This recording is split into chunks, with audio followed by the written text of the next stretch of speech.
सो हे hi everyone, कैसे हैं आप सब। So this is day 39 of UPSC CSC mains PYQ series and day 8 of ethics mains PYQs. Today we are going to cover conscience theme. 3 questions have been asked from this topic since 2013. Video start करने से पहले मुझे आप लोगों को sorry बोलना है because अभी मेरा गला ख़राब हो रखा है और तो आप लोगों को बियर करना पड़ेगा.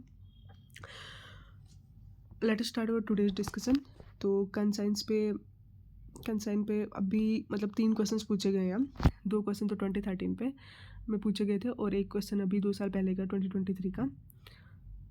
क्वेश्चंस जो है वो सिंपल ही हैं. तो डिस्कशन स्टार्ट करते हैं.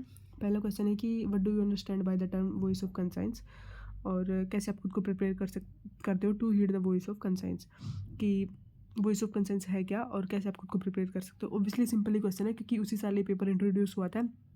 तो स्टार्टिंग के 4-5 साल तक तो बिल्कुल मतलब सिंपल ही क्वेश्चंस पूछे जाते थे. ये सिमिलर क्वेश्चन उसी साल पूछा गया था कि क्राइसिस ऑफ कंसाइंस क्या है और एक इंसिडेंट बताओ जब आपको ये फेस करना पड़ा हो और कैसे आपने उसको रिजोल्व किया. और थर्ड क्वेश्चन ये है कि क्या कंसाइंस एक मोर रिलायबल गाइड है when compare to laws rules and regulations in the context of ethical decision making discuss. तो आप डिफरेंस देख सकते हो. ड्रास्टिक डिफरेंस हुआ है कि जब पेपर इंट्रोड्यूस हुआ था उस टाइम पे बिल्कुल सिलेबस से डायरेक्टली क्वेश्चंस पूछे जाते थे. बट अभी अगर आप रिसेंट का क्वेश्चन देखोगे तो वो आपको काफ़ी एप्लीकेशन बेस्ड क्वेश्चन मिलेगा. तो सबसे पहले हम लास्ट वाला क्वेश्चन ये डिस्कस कर लेते हैं कि क्या कंसाइंस एक ज़्यादा रिलायबल गाइड है जब उसको कंपेयर किया जाता है लॉ रूल और रेगुलेशंस के साथ.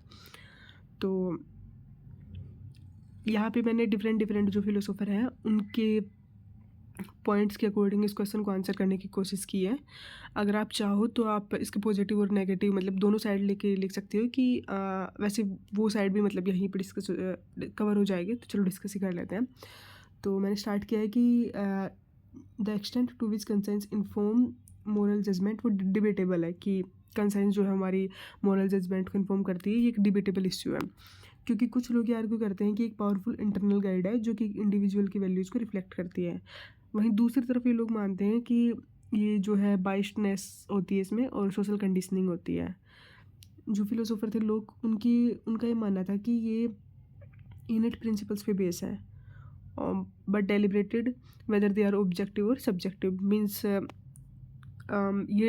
ये कंफर्म नहीं है कि वो जो हमारे इनेट प्रिंसिपल्स हैं वो सब्जेक्टिव है ऑब्जेक्टिव है. वहीं दूसरी तरफ जो जीन पॉल थे उनका ये मानना था कि ये एक रिलायबल गाइड नहीं है क्योंकि ये सोशल कंडीशनिंग पे बेस्ड है, सेल्फ डिसेप्शन पे और एक्सटर्नल इन्फ्लुएंस पे जैसे कि कल्चर, ना कि इंटरनल मोरल प्रिंसिपल पे बेस है. वहीं सेंट पॉल जो है उनका ये मानना था कि एक मोरल गाइड है और इसको किसी भी रूल्स या रेगुलेशंस की ज़रूरत नहीं है फॉलो करने के लिए. उसका ये आइडिया था कि हर एक की एक कंसेंस होती है अपनी और उसको फॉलो करना चाहिए. लेकिन और उनके जो थॉट्स थे उन्हीं से सिमिलर कांत का भी यही मानना था कि मोस्ट रिलायबल गाइड है. ये रिफ्लेक्ट करती है जो हमारी इनेट ह्यूमन कैपेसिटी है for reason and moral judgement. और अगर आप खुद की कंसेंस को फॉलो करते हो तो वो एसेंशियल है फॉर एक्टिंग एथिकली. अब कैसे कंसेंस एक्ट कर सकती है as a source of ethical guidance for public servants. तो ये रिफ्लेक्ट करती है हमारी जो पर्सनल वैल्यूज़ हैं उनको. ये होल्ड करती है कि आप खुद को अकाउंटेबल ठहराते हो नहीं.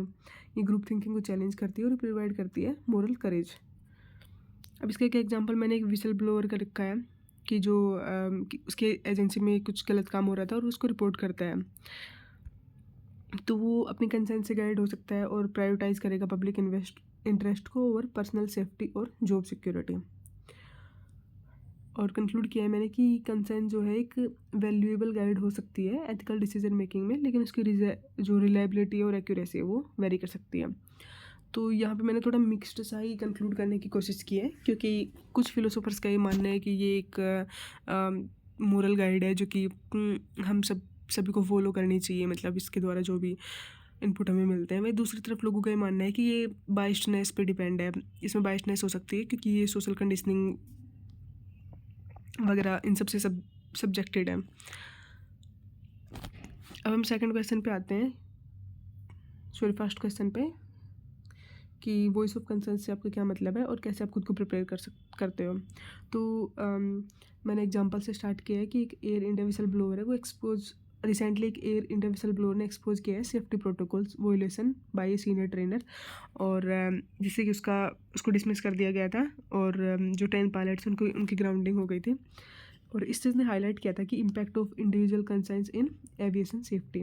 अब वॉइस ऑफ कंसाइंस जो है वो एक इंट्यूशन है, या फिर आप उसको एक पावरफुल इंटरनल गाइड बोल सकते हो, जो कि एक इंडिविजुअल की वैल्यूज, जब भी वो कोई डिसीजन लेता है तो उसकी वैल्यूज़ को रिफ्लेक्ट करती हैं। अब कैसे आप खुद को प्रिपेयर कर सकते हो to hear the voice of conscience? तो सेल्फ अवेयर, अब यहाँ पे मैंने ना इनको जो इमोशनल इंटेलिजेंस के कंपोनेंट थे उसके अकॉर्डिंग इसको आंसर करने की कोशिश की है। उसके कंपोनेंट थे सेल्फ अवेयरनेस, कि आप सेल्फ अवेयर होने चाहिए इमोशंस, ट्रिगर्स और बिहेवियर्स के को लेके। जैसे MS धोनी है, वो लास्ट के मैच ओवर्स होते हैं उनमें वो कैसे डील करते हैं। दूसरा है self regulations of emotions and impulses की सुंदर पिचाई वाला एक एग्जांपल मैंने प्रीवियस कुछ वीडियोस में दिया है कि एंटी ट्रस्ट हियरिंग के दौरान उन्होंने सेल्फ रेगुलेशन शो किया था। थर्ड है एम्पैथी, कि आप खुद को दूसरों के शूज़ में रख के देखो, मीन्स खुद को दूसरों की कंडीशन में रख के देखो, फिर आपको हम बोल सकते हैं आप एम्पैथेटिक हो, जैसे सोनू सूद का एग्जांपल दिया है ड्यूरिंग कोविड-19। फोर्थ है मोरल एजुकेशन और रोल मॉडल, जैसे कि APJ अब्दुल कलाम की टीचिंग्स हो गई। फिफ्थ है कि आप एडवाइस सीख करो या फिर गाइडेंस फ्रॉम ट्रस्टेड मेंटर्स और कलीग्स। सिक्स्थ है कि आप टाइम निकालो to reflect values and priorities. और लास्ट है कि आप कंसल्ट करो relevant ethical codes, laws and policies. Conclude आप ऐसे कर सकते हो कि conscience can be valuable guide to ethical decision making, लेकिन जो उसकी रिलायबिलिटी और एक्यूरेसी है वो वेरी करती है। अब हम लास्ट क्वेश्चन पे आते हैं, मीन्स सेकंड क्वेश्चन, कि क्राइसिस ऑफ कंसाइंस क्या है, और एक पॉइंट नरेट कीजिए आपकी लाइफ में जहाँ आपको ये फेस करना पड़ा हो और कैसे आपने उसको डील किया। तो क्राइसिस ऑफ कंसाइंस वो सिचुएशन है जहाँ पे आपकी जो कंसाइंस है वो फेल कर जाती है कोई भी राइट या रॉन्ग बताने के लिए।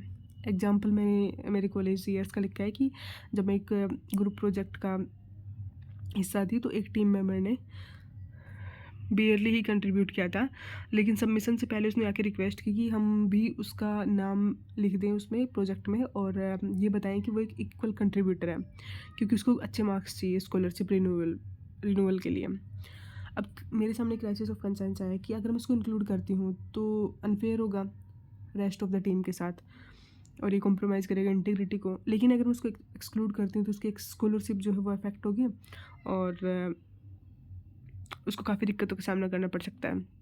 मैंने इसको कैसे रिजोल्व किया? सबसे पहले तो मैंने उससे बात की प्राइवेटली और उसकी सिचुएशन को समझने की कोशिश की। तो उसने बताया कि उसमें उसकी फैमिली में एक हेल्थ क्राइसिस चल रहा था। फिर मैंने एथिकल बैलेंसिंग करने की कोशिश की कि इक्वल क्रेडिट देने के बजाय या फिर एक्सक्लूड करने के बजाय कम्प्लीटली मैंने बीच का रास्ता अपनाया कि हम प्रोफेसर को जाके बताएंगे ऑनेस्टली जो भी सिचुएशन है, और उससे हम रिक्वेस्ट करेंगे कि एक डिफरेंशिएटेड इवैल्यूएशन करें based on the individual contribution.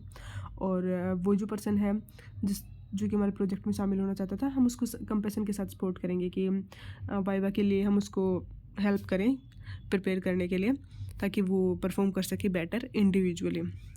Conclude किया मैंने महात्मा गांधी के साथ कि जब भी आपको क्राइसिस ऑफ कंसाइंस लगे तो आप हमेशा ये समझना है कि there is a higher court of justice above all courts, और जो कि कोर्ट ऑफ कंसाइंस है। तो यहाँ पे हमारा आज का डिस्कशन यहीं पे एंड होता है। आई होप कि आप सभी को सेशन काफ़ी पसंद आया होगा। अगर आप लोगों को कोई भी इनपुट देना है तो वो आप कमेंट बॉक्स में दे सकते हो, हम उसको नेक्स्ट वीडियो में डिस्कस कर लेंगे। Thank you so much.